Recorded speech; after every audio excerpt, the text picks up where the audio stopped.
¿Cómo estamos? ¿Qué pasó? No te...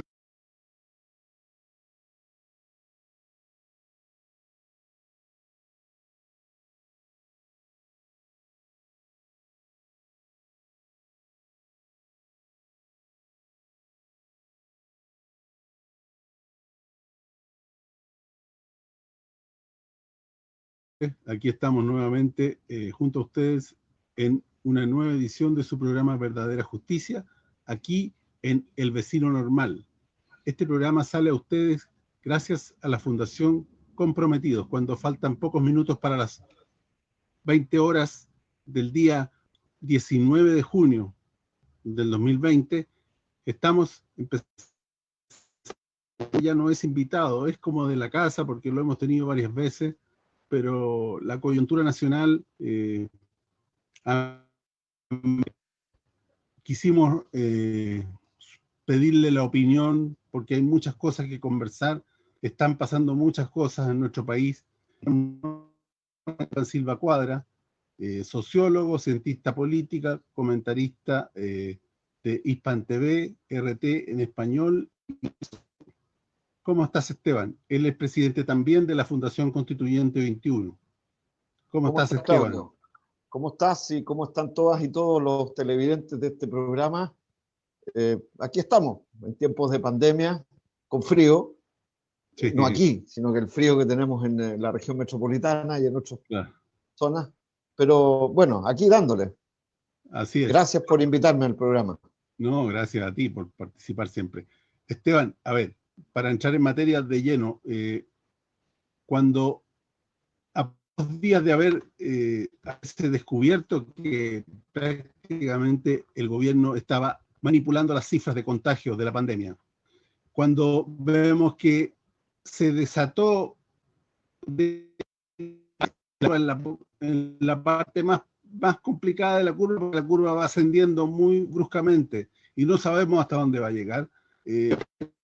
Poco preocupado de la pandemia y más bien preocupado de una serie de cosas, de blindarse ante la Corte Penal, de sacar adelante con una suma urgencia un proyecto de ley sobre la inteligencia, que le daría varios enclaves autoritarios al gobierno, y está con este proyecto de ley que también está en trámite, que se refiere a la infraestructura crítica y que está entrampado un poco en la parte donde no se ha podido definir arbitrariamente como infraestructura crítica. Entonces, estamos muy preocupados porque el gobierno aparentemente no tiene, no sé si la capacidad o no tiene la intención, de facilitar las cosas al pueblo para que de alguna manera se produzca o se evite el contagio. ¿Cuál es, Esteban? ¿Cómo está? Buenas noches, adelante. Bueno, la verdad es que tú bien lo has dicho. Creo que estamos ante un momento en el país extremadamente grave y delicado.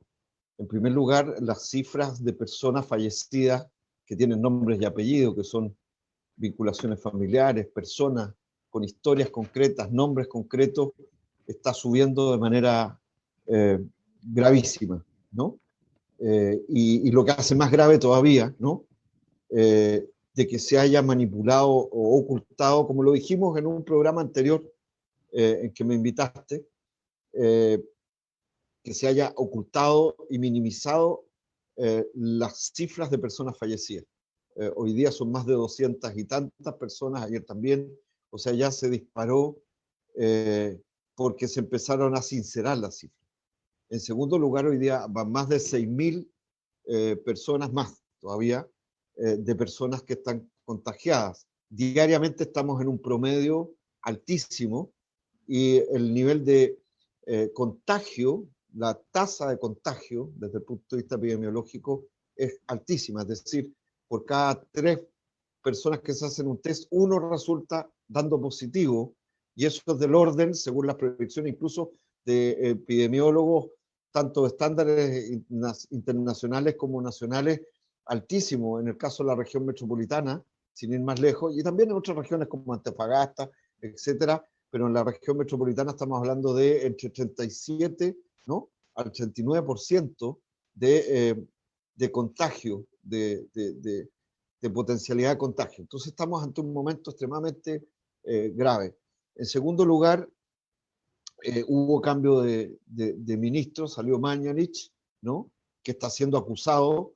Hoy día hubo una querella al alcalde Daniel Jadue, por ejemplo, por sus graves responsabilidades al mando del Ministerio de Salud. Finalmente el responsable es Sebastián Piñera, pero él como responsable delegado del presidente de la República en una cartera específica que estaba a cargo de enfrentar, ¿no?, esta situación, esta crisis sanitaria, es responsable, él y los subsecretarios. También hay otras organizaciones, el doctor Esteban Maturana, yo mismo participé en una que solicitaron dirigentes y dirigentes sociales al Congreso que sea acusado constitucionalmente, y también están estudiando hacerse parte en querellas que resulten de responsabilidades penales por la responsabilidad, no solo de Mañalich, sino que la del gobierno, en definitiva, en un manejo desastroso de esta pandemia que sigue subiendo.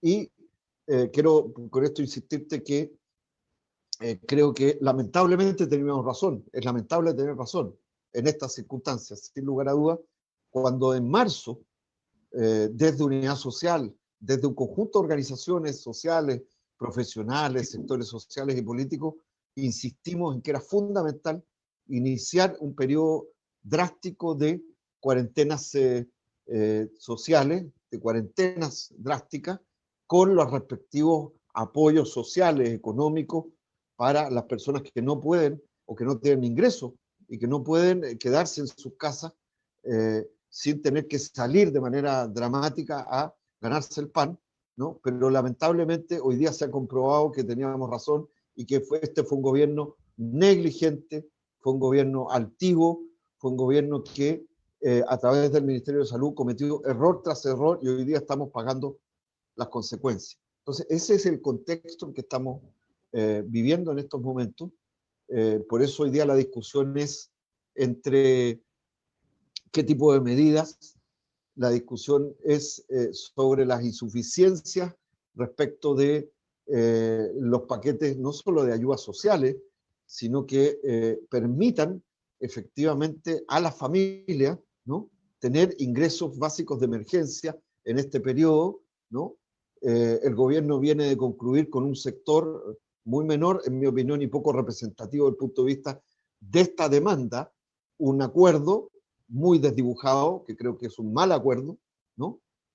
Y que va a pasar sin pena ni gloria, como quería el gobierno, que en definitiva seguir blindándose, pero que tampoco asegura, a pesar de que es un avance muy parcial y menor, no asegura condiciones y una ayuda básica desde el punto de vista del subsidio del Estado a las personas, particularmente a los más pobres, a los más desfavorecidos, a los más oprimidos en Chile, para enfrentar de mejor manera esta pandemia. Y seguimos con los déficits y los problemas, tanto los equipos de salud como los temas de condiciones para enfrentar de mejor manera el contagio y los tratamientos, ¿no? No solo toda la discusión que hay respecto de las personas que tienen acceso o no, y en qué condiciones en los centros hospitalarios, particularmente en el sistema público de salud, a los respiradores mecánicos y a todos los sistemas paliativos para enfrentar la pandemia. Entonces, estamos en un momento extremadamente complejo, ¿no?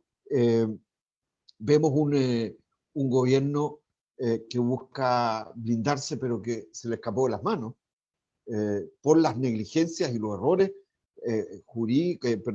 los errores tanto políticos como administrativos, como de gestión, cometidos gravísimos, porque, termino con esto, esta primera visión, como tú bien señalas, porque tenemos claro que en marzo lo que hizo Sebastián Piñera Echenique como presidente fue decretar un estado de catástrofe nacional que hace 2 días atrás viene de extenderse por 3 meses más, pero con otros propósitos, porque se ha probado en la práctica con la gestión concreta que no apuntaba a enfrentar de verdad el brote epidemiológico en Chile y la situación de salud, sino que era controlar el orden público, retomar la iniciativa institucional ante un orden público desafiado y quebrado por el llamado levantamiento social o la protesta social respecto del modelo económico de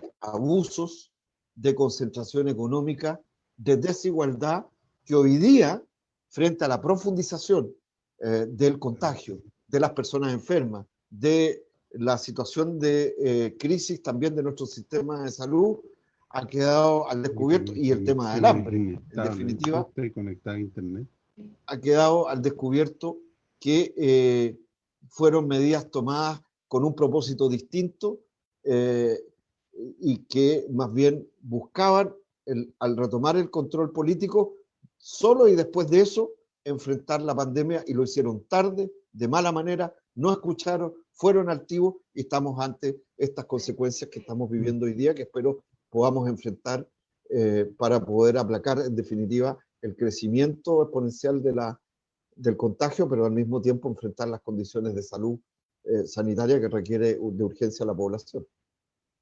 Bueno, y para avalar lo que tú estás diciendo, está el trámite de esta ley de inteligencia, ¿no? El proyecto de ley de inteligencia y el de la infraestructura crítica en trámite.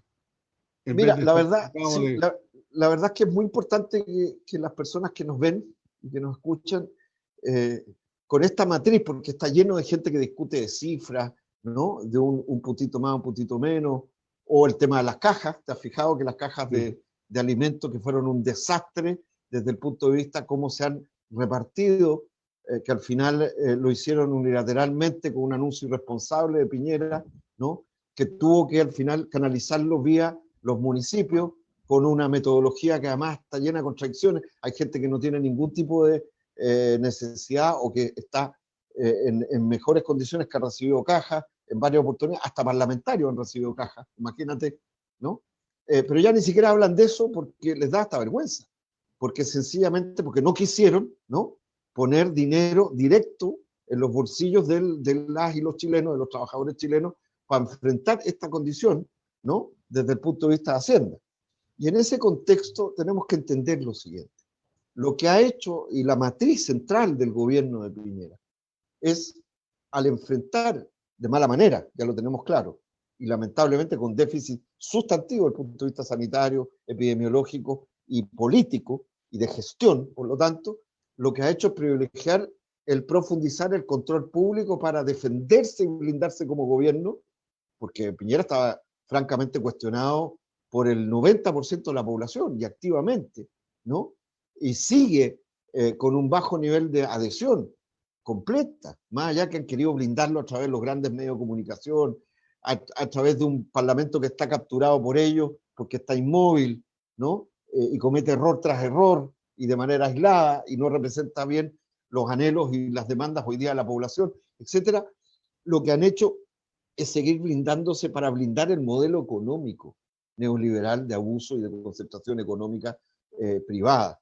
Y esto significa, y quiero ser concreto, eso significa la ley de seguridad, de inteligencia, que se ha mandado al Congreso y que Piñera le puso, ¿no?, extrema urgencia, y que se la sacó por menos de 24 horas y volvió a ponerle extrema urgencia, ¿no?, o prioridad de urgencia, y que le da y le otorga facultades adicionales que desde mi punto de vista son absolutamente antidemocráticas a las Fuerzas Armadas, ¿no? Respecto de, con una cierta concepción que aunque la nieguen, es real, es cosa de verla, es cosa de escuchar a profesores y a abogados como el profesor Claudio Nash y otros que han señalado un estudio pormenorizado, que no me quiero extender sobre él, pero que les invito a leerlo, a buscar la información, ¿no?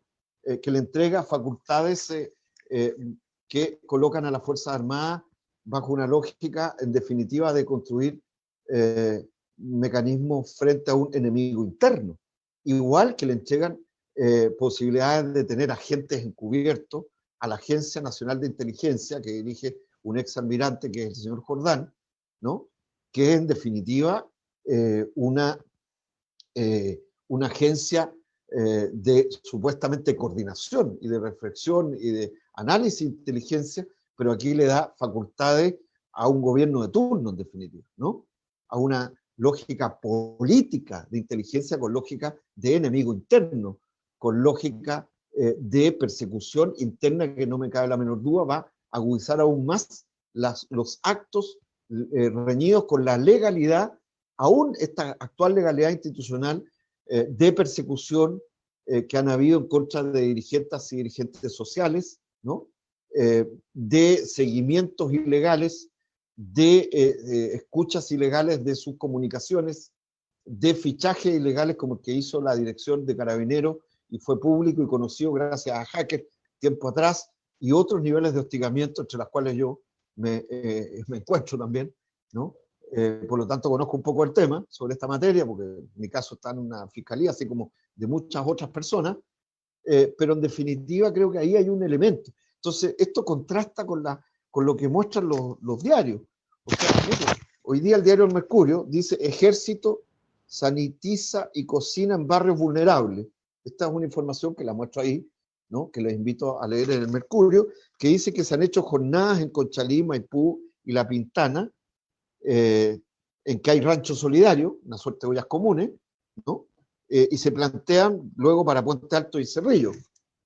La verdad es que uno quisiera ver al ejército como un ejército, como soldados del conjunto en uniforme, un pueblo en uniforme, soldados del pueblo chileno, haciendo estas cosas, y no las que el gobierno de Piñera, desde el estallido y luego en marzo, cuando no había ningún diseño de verdad de confinamiento, los obligó a hacer. Entonces, claro, uno dice, bueno, este es el tipo de ejército, colaboración de las Fuerzas Armadas y particularmente el ejército que quisiéramos en periodo de crisis, en donde ha quedado al desnudo que este era un modelo económico, supuestamente país de la OECD, país con desarrollos relativos en crecimiento, etcétera, que tenía pies de barro y que era de mentira. Pero a la vez esto contrasta, esta acción que uno puede compartir desde el punto de vista que ojalá fuera en coordinación real con las organizaciones del pueblo, con los alcaldes y las alcaldesas al menos, desde el punto de vista de la institucionalidad, y no como lógicas para eventualmente mejorar las relaciones públicas de una institución que tiene temas pendientes, también en materia de derechos humanos recientes, respecto de los temas de las personas que murieron en el estado de emergencia, digamos, del estallido hasta acá, algunos que implican a algunos de sus funcionarios, u otros, o temas de corrupción que ya conocemos, ¿no? Pero uno diría, eso es positivo. Y sin embargo, a la noche hay denuncias serias de un allanamiento en la población, en la comuna, en Padre Hurtado, ¿no? Muy severo, muy grave, hecho entre fuerzas especiales de Carabineros y personal del Ejército, en la cual no solo hubo detenidos, se rompieron enseres, se rompieron cosas en casas de personas y de familias que organizaban ollas comunes, y de una violencia que no aparece en los diarios. Entonces, en el diario El Mercurio aparece, ¿no? Hoy día que el ejército cocina rancho para ayudar a sectores populares donde se está pasando hambre en este momento de pandemia. Y sin embargo, no aparece, por supuesto, en ningún medio de comunicación de los abiertos, de la televisión.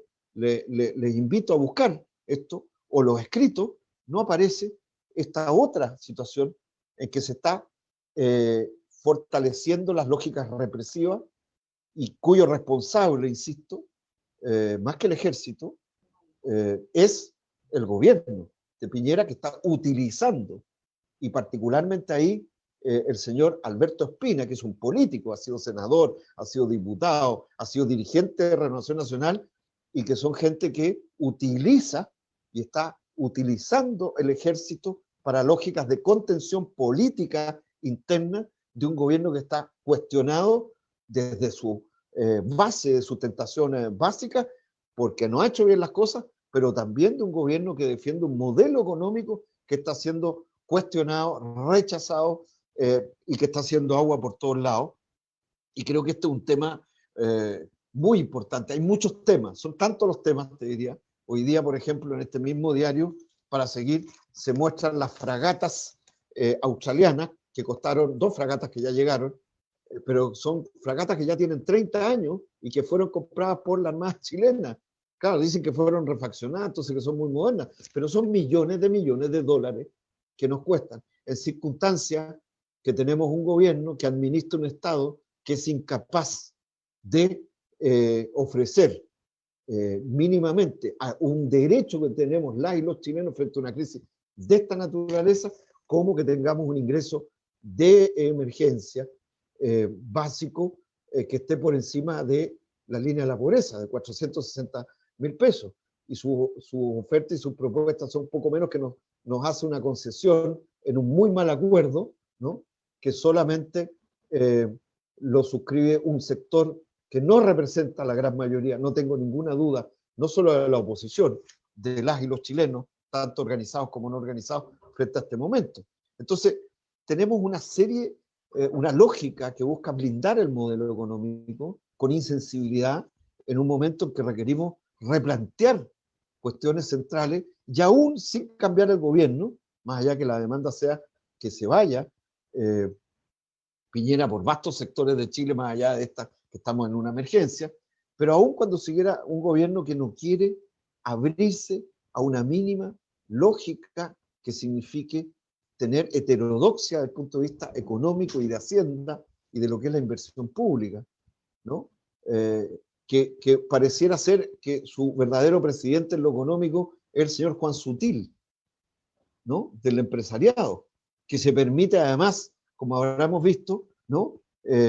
Tener frases prepotentes propias de patrón de fondo, ¿no? Críticas a una resolución de la justicia que autoriza, ¿no? Que otorga para que le entregue los fondos previsionales a la profesora María Ojeda, que es un gran avance en mi opinión, obviamente. Ellos, el gobierno, las AFP, el señor Sutil y compañía, por supuesto, esperan que la Corte Suprema revierta el derecho que tiene una persona como la profesora Ojeda, a disponer de sus fondos previsionales, porque han sido, en definitiva, ¿no?, capturados por las AFP. Los fondos suyos, señora y señor, los míos, los que tenemos todos los trabajadores desde el punto de vista del ahorro, que nos ha, incluso el ahorro, la modalidad de ahorro forzado, ¿no?, que nos ha obligado el modelo de AFP a través del decreto ley 3500, que esperamos algún día podamos derogarlo, efectivamente, para un verdadero sistema tripartito de reparto y solidario de seguridad social. Estas mismas personas no quieren y quieren bloquear toda posibilidad de cambio. Entonces, tú ves a través de todas estas cosas, en definitiva, ¿no?, un gobierno que busca blindarse y que solamente cuando es presionado y va detrás de los hechos y no se adelanta a los hechos, ni es capaz de ofrecer una estrategia de verdad integral y que recoja la opinión de los intereses de la grandes mayoría del pueblo trabajador para hacer frente a esta pandemia, pero también para hacer frente a la crisis de este modelo económico neoliberal que ya ha saltado por los aires. Entonces, ahí tenemos el tema de que se tramita un proyecto de ley sobre de impedir que se corten los servicios básicos, por ejemplo, ¿no?, luz, agua, electricidad, electricidad es luz, ¿no?, ciertamente, agua, gas, durante el periodo de emergencia, ¿no?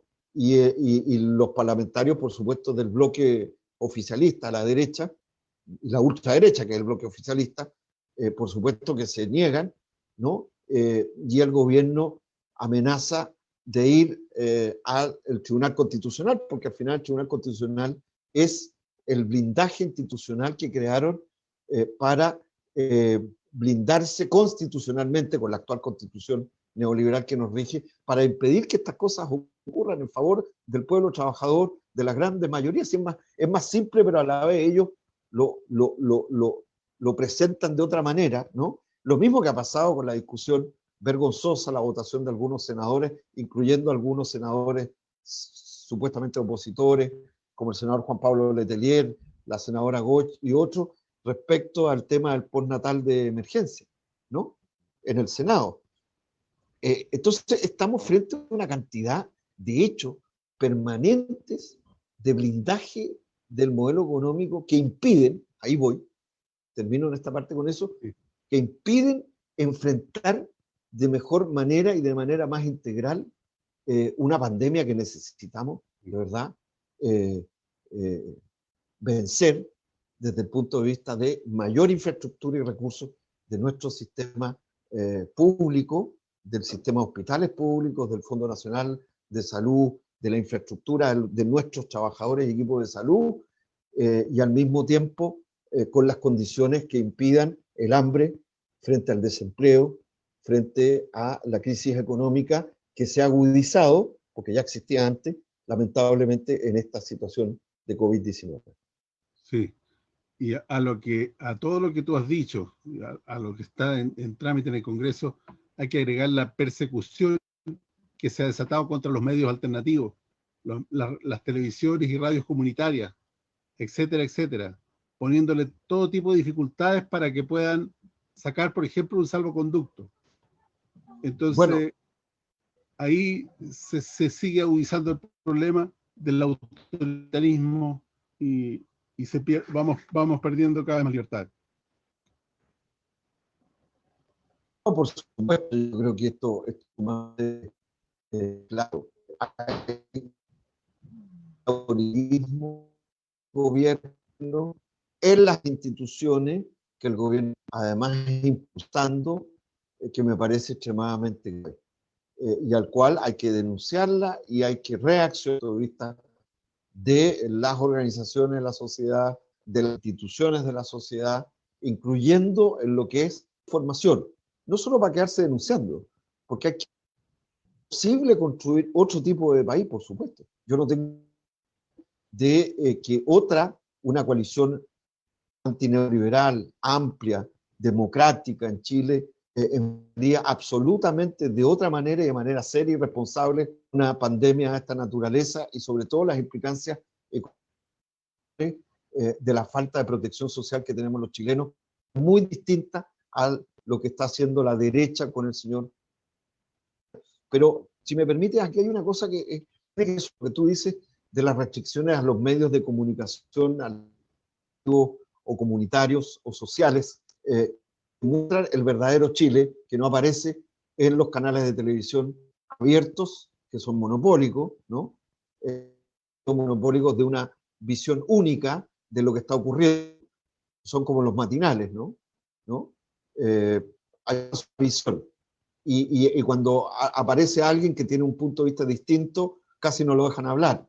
O sea, yo lo he visto con la forma que le preguntan al alcalde Daniel Jadue y lo interrumpen de manera casi incluso con mala educación en relación al señor Lavín y a otros alcaldes de la derecha. Pero mira, acá hoy día en el mismo diario El Mercurio, Economía y Negocio, viene una cosa que te muestra lo que es la construcción de la ideología por sobre y que encubre la realidad. Pandemia atrasará a Chile entre 8 y 12 años para alcanzar un PBI, Producto Interno Bruto, per cápita de países desarrollados. Y abajo dice, con cálculos previos al estallido. Es decir, ahora le van a echar la culpa, ¿no? Se van a lavar las manos de que no vamos a ser un país desarrollado que ellos prometían, que veníamos todas las clases de las élites dominantes, los sectores del gran empresariado, de la derecha, e incluyendo sectores de la concertación que terminaron cooptados, ¿no? A esa lógica, prometían que íbamos camino, que éramos un país OECD, que éramos un país con enormes niveles de desarrollo y que los niveles de desigualdad iban a ser progresivamente absorbidos por un chorreo de este modelo neoliberal. Entonces, claro, aquí nos están diciendo que íbamos a ser un país desarrollado. Y mire lo que ha pasado. Lo que ha pasado es que ha quedado claro, de manifiesto, de que somos un país del tercer mundo. A pesar de que lo quieran negar, a pesar que hayan negado el concepto, lo hayan demonizado, que somos un país donde hay un sector muy alto de chilenas y chilenos, millones de chilenas y chilenos, que no solo viven, sino solo la extrema pobreza, que viven en una profunda desigualdad, que tienen muy poco ejercicio real de derechos que tenemos, de derechos al trabajo, a un salario justo, frente a la colusión, que no tenemos una sociedad de previsión social de verdad. Aquí el que tiene más dinero o el que tiene más posibilidades hasta de endeudarse, tiene más posibilidades de salir adelante, y eso también lo podemos proyectar en los niveles de acceso a la educación, desde la básica, ¿no? El liceo o la educación media, y el nivel piso para acceder a la educación, el SIMS, en fin. Entonces, la verdad es que estamos en un momento muy complejo. Yo tengo confianza de que hay fuerzas sociales y fuerzas humanas y culturales en el pueblo de Chile para enfrentar esta pandemia, ¿no? Con autoorganización, y al mismo tiempo para cambiar en el próximo tiempo, para enfrentar de fondo una situación como la que estamos viviendo, más estructural. No solo a través de una asamblea constituyente con un cambio de una nueva constitución, que creo que es el camino, sino que a través de verdad de elegir y de construir alternativas en que la política vuelva a ser un servicio, la política vuelva a estar vinculada a la solidaridad humana, a las posibilidades de transformación democrática y participativa para mejorar la calidad de vida y la felicidad de los seres humanos frente a estos dramas que vivimos y que hoy día nos han hecho probablemente todos estos meses pensar mucho más sobre el sentido de la vida en sociedad, sobre el sentido de la justicia, la manera con que vivimos para nosotras, nosotros, para nuestros hijos, nuestros nietos y para nuestras propias sociedades. Bueno, Esteban, muchas gracias. Lamentablemente el tiempo es implacable y te damos las gracias, porque creo que me gustó mucho el mensaje final. Así que quedaremos pendientes para otra oportunidad. Nos faltará la oportunidad de conversar nuevamente contigo. Muchísimas gracias de permitirme conversar contigo y con los telespectadores, porque creo que es muy importante en estos tiempos que podamos reflexionar y darnos fuerza, además juntas, juntos, para seguir adelante. Gracias. Efectivamente. Bueno, queridos telespectadores, entonces nos encontramos nosotros el próximo viernes a esta misma hora en su programa Verdadera Justicia. Buenas noches.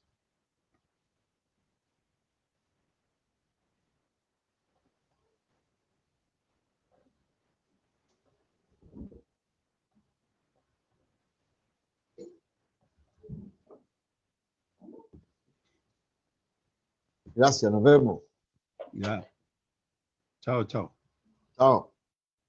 Leave meeting.